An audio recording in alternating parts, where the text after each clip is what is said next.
Isang Koreanang naglalakad lang ang nahablutan ng bag ng riding in tandem. Nahuli kam ang insidente sa kalsadang tila binabalik-balikan ng masasamang loob.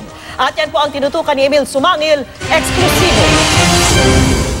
Naglalakad doon ang babaeng ito at papunta raw sa eskwelahan ng anak niya nang biglang sumulpot ang dalawang lalaking sakay ng motorsiklo sa kamabilisang hinablot ang bag ng biktima na isang Koreana. Hinabol niya ang mga nakamotorsiklong suspect pero nang humarurot na ang mga ito, hindi na nakahakbang pa ang biktima at sa kalipay naglakad na lamang siya pabalik. Ang mga taong nasa paligid na nakasaksi sa pangyayari napatras sa kanilang nakita. Ang iba na may dinedma na lamang ang nasaksihan. Naganap ang krimen na ito sa kahabaan ng Balagtas Street, malapit sa kanto ng Leveriza, boundary ng Maynila at Pasay City. Inaalam pa ng pulisya kung ano-ano ang nawala sa biktima. Ang mga suspect na kunang papatakas patungo sa direksyon ng FB Harrison, kapwa naka-helmet at walang plaka ang motorsiklo.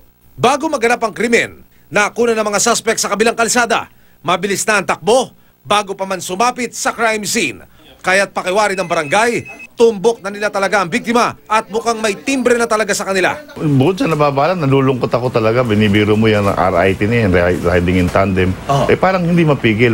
Nitong nakalipas na mga araw lang, naipalabas din namin sa 24 oras ang ginawang pang-hold up ng mga minor de edad sa isang babae na nahuli kam din. Nangyari ang dalawang krimen sa halos iisang lugar, humihingi sila ngayon ng tulong sa pulisya. Dapat nakikita talaga yung kapulisan kahit sa maliliit na kalye. Kung sa halip na yung mga naka-uniforme. Kasi pag nakita sila dyan, siyempre deterrent na yun eh.